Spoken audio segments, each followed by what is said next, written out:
What's up everybody, and today we're going to be looking at Crown Trick, which is releasing today. A new roguelike from the developers over at Next Studios. Enter a labyrinth that moves when you move, where mastering the elements is key to defeating enemies and uncovering the mysteries of this underground world.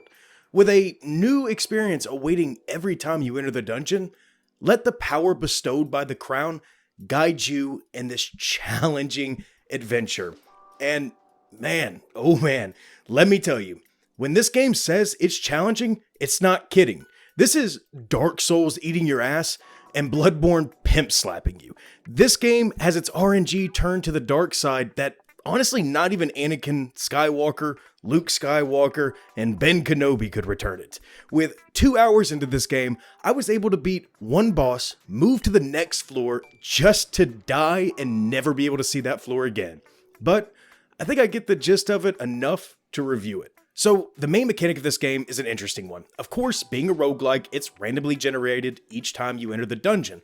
But the interesting thing that's been added to this one is the game doesn't move unless you move or an action is taken. So think of a turn-based RPG, but without needing to select an action each time. It's kind of like Super Hot with, I don't know, something else. So it adds another level of strategy to the game, where you can even skip turns. It seems so familiar, but being different in this type of style. There's also a huge emphasis on elemental damage in this game. Every enemy has a weakness to something, and the quicker you find out and exploit them, the easier the dungeon can become.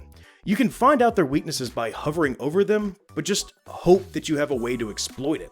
For weapons, that can be selected from 9 varieties. You can select from swords, staffs, pistols, and others. You also have available spells that you can acquire from the mini bosses you defeat, as well as a blink ability that will teleport you in a given area without taking a turn. A great way to reposition or escape harm's way.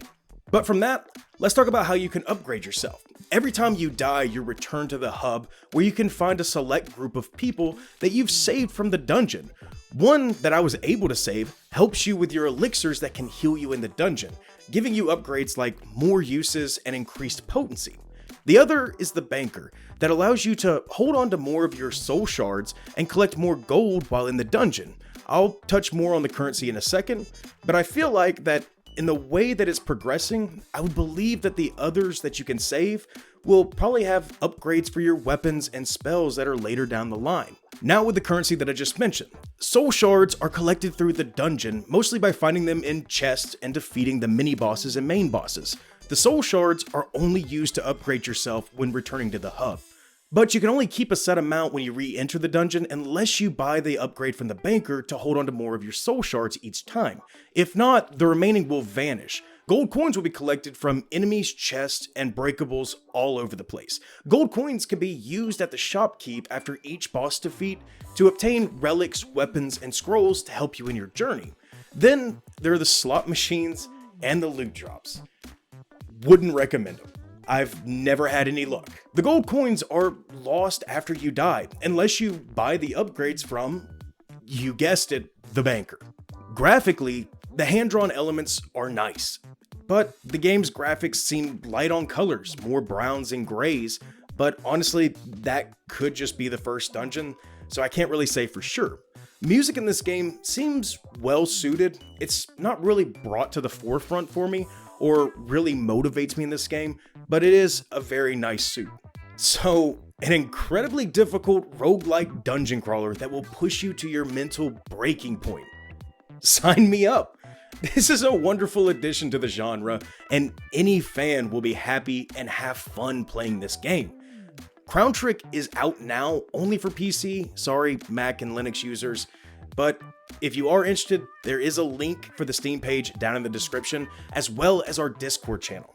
Don't forget guys to leave a like if you did like this video, lets us know if we're doing something right, and subscribe if you haven't already guys. But like always, I'll see you in the next video, and have fun.